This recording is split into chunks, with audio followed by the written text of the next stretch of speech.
नमस्कार साथियों, कैसे हो? आशा करता हूँ बढ़िया और प्रसन्न होंगे। प्रसन्नता के साथ हमारे समक्ष प्रश्न है कि सिद्ध कीजिए कि वर्गमूल 5 एक अपरिमेय संख्या है।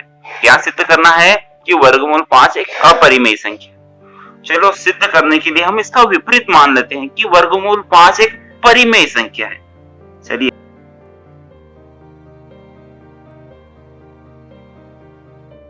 माना वर्गमूल 5 एक परिमेय संख्या है। परिमेय संख्या है वर्गमूल 5, यानी इसको हम लिख सकते हैं P बटे Q, यानी वर्ग परिमेय संख्या को हम P बटे Q के रूप में व्यक्त कर सकते हैं, जहां नीचे का हिस्सा जहां Q इज नॉट जीरो, यानी Q जीरो नहीं होना चाहिए, तभी यह परिमेय संख्या है। एक दूसरी छोटी सी बात है कि P और Q यहाँ क्या है? सहभाज्य है। सहभाज्य का मतलब कि भैया इनके गुणज उभयनिष्ठ नहीं है। उभयनिष्ठ नहीं है तो P और Q का HCF क्या आएगा? HCF हमेशा क्या आएगा? इनका 1। ठीक है, यह थी P और Q के बारे में डिटेल। ठीक है, अब क्या करते हैं, दोनों ही पक्षों पर हम वर्ग कर देते हैं।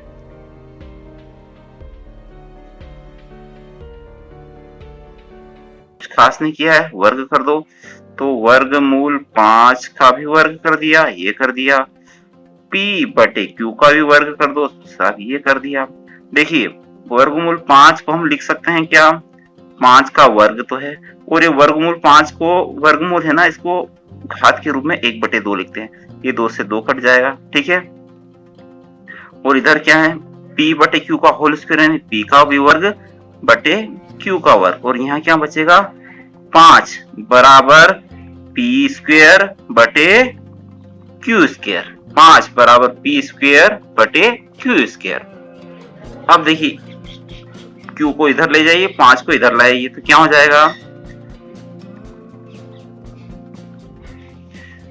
Q स्क्वायर को इधर ले जाइए और 5 को इधर लाइए, तो Q स्क्वायर बराबर P स्क्वायर बटे 5। इसको आप समीकरण नंबर 1 नाम दे दीजिए। यानी P स्क्वायर में 5 से भाग लगाएं तो क्या प्राप्त होगा हमें? Q। उदाहरण के लिए, समझाने के लिए, P बराबर 25 है। P बराबर क्या है? 25 है। तो P स्क्वायर क्या हो जाएगा? 25 का स्क्वायर होगा 625। 625 को 5 से भाग लगाए तो क्या प्राप्त होगा? 5 एकम 5, बचेंगे 1, हो जाएंगे 12, 5 दूनी 10, बचेंगे 2 और 5 25। क्या प्राप्त होगा? 125। ठीक है, तो हम क्या कह सकते हैं? 5 P स्क्वायर को विभाजित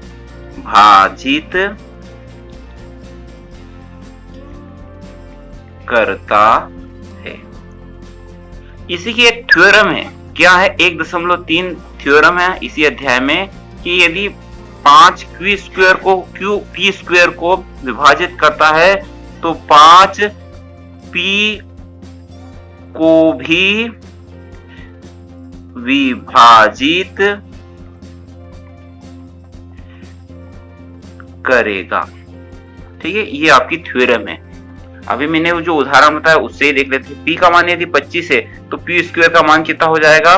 625। और 625 में 5 का भाग लगाया क्या प्राप्त हुआ हमें? 125। 125 यानी यह Q, यानी P स्क्वायर में 5 से भाग लगाया तो क्या प्राप्त हुआ हमें? Q स्क्वायर यानी 125। यदि हम P में 5 का भाग लगाएंगे तो भी पूरा पूरा जाएगा। P क्या है हमारा? 25, और 25 में 5 का भाग लगाएंगे तो 5 25, यानी 5 बार जाएगा। परंतु आप यहाँ देखिए, यदि P स्क्वायर में 5 से भाग लगाया तो क्या प्राप्त हुआ हमें? 125, यानी Q स्क्वायर। परंतु P में भाग लगाया तो क्या प्राप्त हुआ? हमें कोई अन्य संख्या प्राप्त हुई। ठीक है, समझ में आ रही बात? देखिए P को क्या माना हमने? 25, और P स्क्वायर क्या हो जाएगा? 25 का वर्ग यानी 625, 625 में यदि 5 का भाग लगाएंगे तो क्या प्राप्त हुआ 125, यानी इस समीकरण के हिसाब से 125 क्या है क्यू स्क्वायर। परंतु हम p में 5 का भाग लगाएंगे जो कि भाग जा रहा है तो क्या प्राप्त हो रहा है हमें 5, जो कि अन्य संख्या प्राप्त हो रही है। तो इसी आधार पर हम क्या मान सकते हैं, माना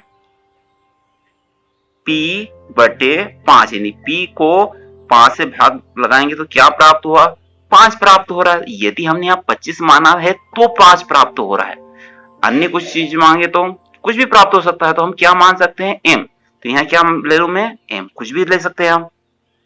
इसको समीकरण नंबर 2 नाम दे दिया, ठीक है। अब समीकरण 1 में p का मान रखने पर,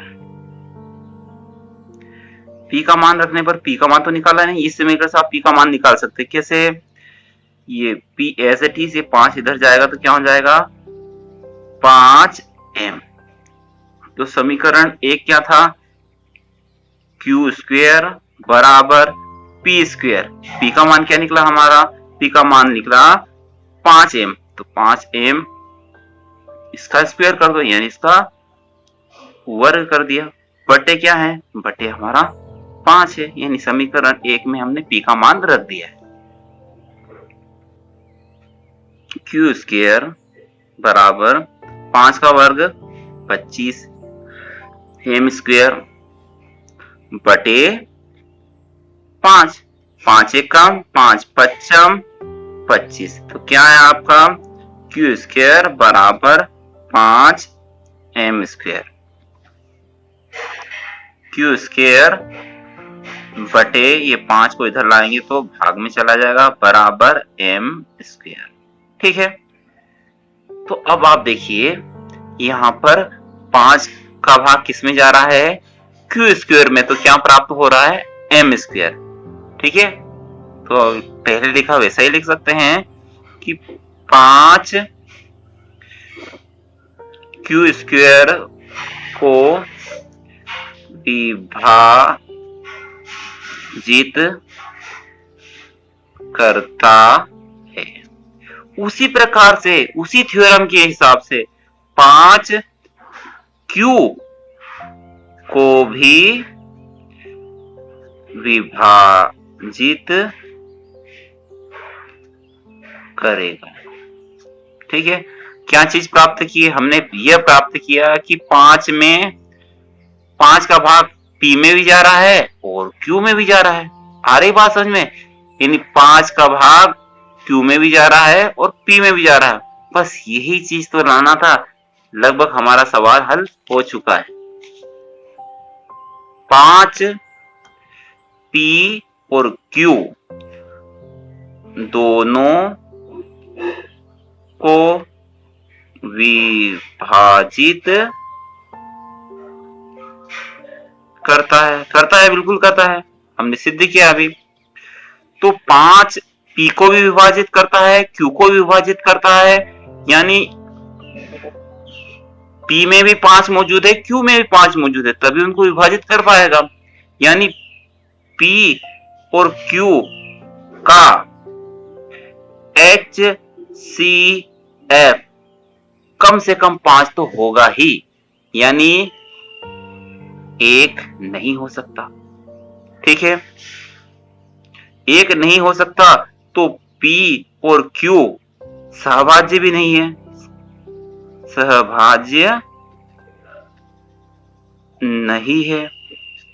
वो भैया सहभाज्य नहीं है तो हमने पहले क्या माना था कि ये परिमेय संख्या है तो p बटे q के रूप में व्यक्त कर सकते हैं, p बटे q में व्यक्त कर सकते हैं,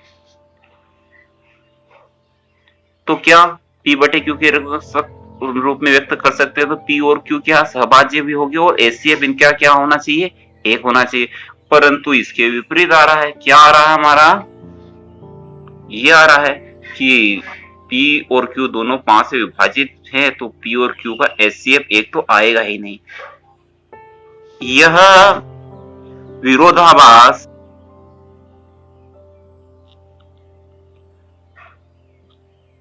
हमारी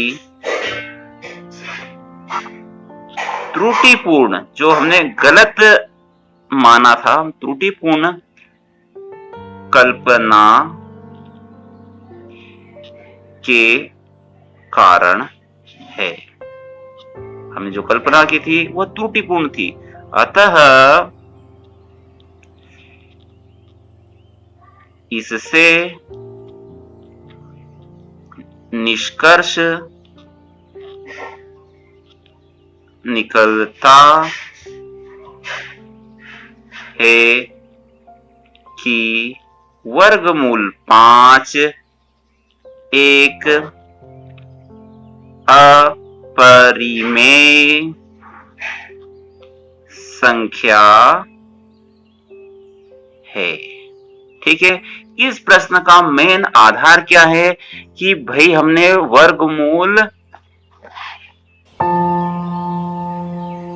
5 जो कि एक अपरिमेय संख्या थी उसको परिमेय संख्या माना, और इस परिमेय संख्या को हम p बटे q के रूप में व्यक्त कर सकते हैं, जहां पर q इज नॉट 0, q 0 नहीं होना चाहिए, और p q क्या है, सहभाज्य संख्या है जिसकी HCF क्या आएगा 1। दोनों का वर्ग किया, और वर्ग किया तो हमें क्या प्राप्त हुआ कि यदि q स्क्वायर में 5 का भाग जा रहा है तो q में भी 5 का भाग जाएगा। इसी आधार पर हमने देखा कि p में 5 का भाग जा रहा है तो p स्क्वायर में भी 5 का भाग जाएगा, p में भी 5 का भाग जा रहा है और q में भी 5 का भाग जा रहा है, जो कि हमने जो कल्पना की थी वह त्रुटिपूर्ण थी। और इसी आधार पर हम कह सकते हैं कि वर्गमूल 5 एक अपरिमेय संख्या है। प्रश्न थोड़ा जटिल है, परंतु आराम से देखिए सारी चीजें क्लियर हो जाएंगी। आशा करता हूँ, उम्मीद करता हूँ प्रश्न आपको समझ में आया हो। वीडियो अच्छा लगा हो तो लाइक कर दीजिए, और चैनल पर नए हो तो सब्सक्राइब भी कर दीजिए। अगले वीडियो तक जय हिंद, जय भारत, वंदे मातरम।